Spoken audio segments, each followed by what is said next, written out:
नमस्कार जय जगन्नाथ दर्शक बंधु एसपी एस्ट्रोलॉजी ओडिशा चैनल प्रसारित मासिक राशिफल कार्यक्रम को आपण मानक स्वागत।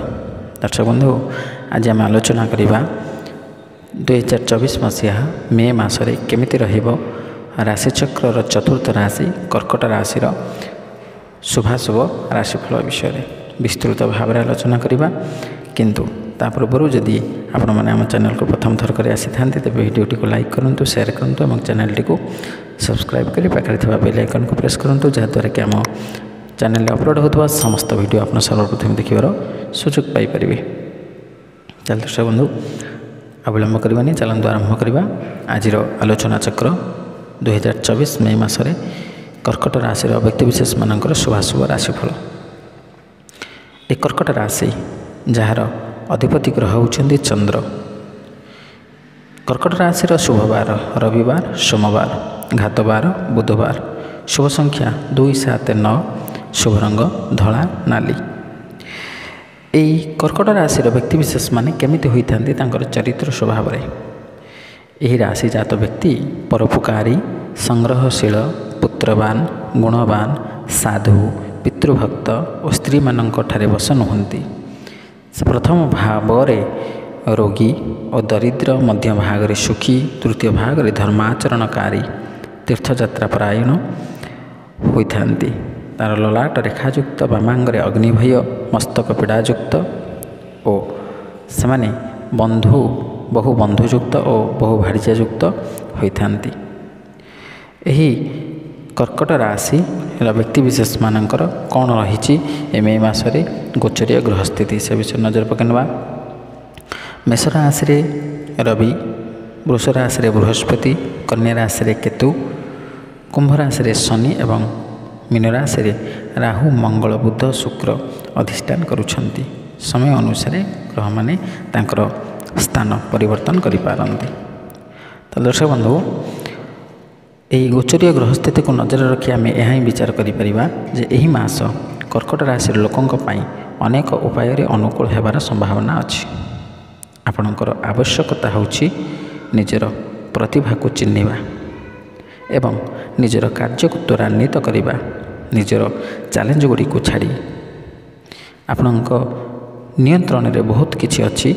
आपणको केवल यह को चिन्हिबा को पड़िबो। अनेक परिस्थिति आपणक सपक्ष रहिबो। धीरे धीरे किंतु निश्चित भाव में आपण भाग्यर समर्थन पाइबा आरंभ करेंगे। निजर कर्म बढ़ाइबा को पड़िबो।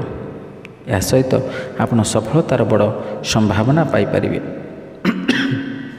एही मास क्यारियर रे भल सफलता मिलवा को जाउछि। व्यवसाय करुथुवा लोक माने भल सफलतार संभावना अछि। व्यवसाय रे अग्रगति हेबो। स्वास्थ्य प्रति किछि ध्यान देवार आवश्यकता रहिबो। वैषयिक छात्र मानक पई एक अनुकूल समय आसीबार एक दृढ़ संभावना रहिछि। उच्च शिक्षा अनुसरण करुथुवा छात्र माने आशा करुथुवा सफलता पाइबे। विवाहित जीवन रे प्रेम अंतर्भुक्त हेबा सहित शाशुघर लोक मानक मार्गदर्शन मिलिबो एवं प्रेम जीवन बिताउथुवा लोक माने किछि समस्या पर निज प्रेम जीवन में खुशीर मुहूर्त उपभोग करिवार सुजोग पाइबे। सांग मानक सहित जुक्ति होई पारे। एही विषय किछि जत्न नेबा मध्य आपण आवश्यक हेबो। छोट समस्या सत्वे पारिवारिक जीवन भलरे बिताइबे। आपण विदेश जीवार सफलता पाई पारंती किंतु आपण एही रास्ता रे अनेक बाधा विघ्नर सम्मुखीन होई पारंती। दर्शक बंधु जो ग्रह विषय आम आलोचना करती सब बेले एवं जो दुईटी ग्रह राशिफल गोचरीय स्थिति अनुसार राशिफल को विचार करिबारे सक्षम होइथान्ति से ग्रह दुईटी होउछन्ति बृहस्पति एवं शनि। जो बृहस्पति मे 2 तारिख मेष राशि को परित्याग कर वृष राशि रे गोचर करिछन्ति एवं जहाद्वारा कि कर्कट राशि पई एकादशस्थ बृहस्पति। बृहस्पति होउछन्ति ज्ञान बुद्धिर कारक विद्या बुद्धि ज्ञानर कारक यश कीर्तिर कारक एवं आध्यात्मिक आदितर कारक धन धान्यर कारक से बृहस्पति कर्कट राशि में एकादशस्थ। बृहस्पति गोचरीय स्थिति रे द्वितीय एवं ପଞ୍ଚମ ସପ୍ତମ ନବମ ଏକାଦଶ ଏସବୁ ସ୍ଥାନରେ ଅତ୍ୟନ୍ତ ଶୁଭଫଳ ପ୍ରଦାନ କରିଥାନ୍ତି। ବିଶେଷ କରି ଏକାଦଶସ୍ଥ ବୃହସ୍ପତି ଅତ୍ୟନ୍ତ ଶୁଭଫଳ ପ୍ରଦାନ କରିଥାନ୍ତି।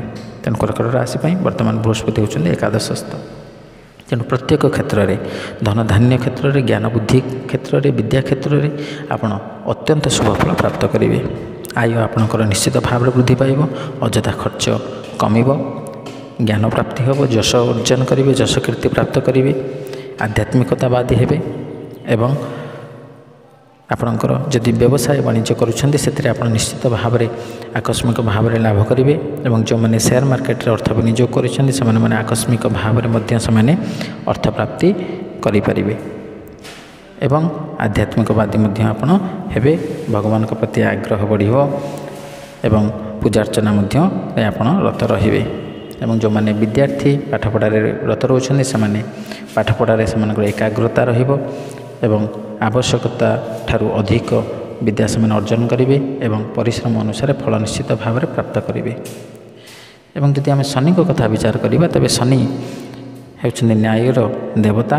ତେଣୁ ଶନି 4ଟି ସ୍ଥାନରେ ଶୁଭଫଳ ପ୍ରଦାନ କରିଥାନ୍ତି, ତୃତୀୟ, ଷଷ୍ଠ, ଦଶମ ଏବଂ ଏକାଦଶ। କିନ୍ତୁ ଶନି ଆପଣଙ୍କ ରାଶି ପାଇଁ ବର୍ତ୍ତମାନ ଅଷ୍ଟମସ୍ଥ।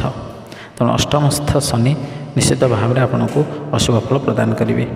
ଯେମିତିକି ଆପଣଙ୍କର କର୍ମକ୍ଷେତ୍ରରେ ଯଦି ରହିଛନ୍ତି ତେବେ କର୍ମକ୍ଷେତ୍ରରେ ସାମାନ୍ୟ ଭାବରେ ଆପଣ ଅଶୁଭ ଫଳ ପ୍ରାପ୍ତ କରିପାରନ୍ତି କିମ୍ବା ଉଚ୍ଚପଦସ୍ଥ କର୍ମଚାରୀଙ୍କ ଠାରୁ ଆପଣ ସାମାନ୍ୟ ନିର୍ଯାତିତ ହୋଇପାରନ୍ତି ଏବଂ ଆପଣ ଯେଉଁମାନେ ନୂତନ ଭାବରେ କର୍ମ ପ୍ରାପ୍ତି ନିମନ୍ତେ ଆବେଦନ କରୁଛନ୍ତି ସେମାନେ କର୍ମ ପ୍ରାପ୍ତିରେ ସାମାନ୍ୟ ବିଳମ୍ବ ହୋଇପାରେ ଏବଂ ପରିଶ୍ରମ କରିବାକୁ ପଡ଼ିପାରେ ଅଧିକ ମାତ୍ରାରେ।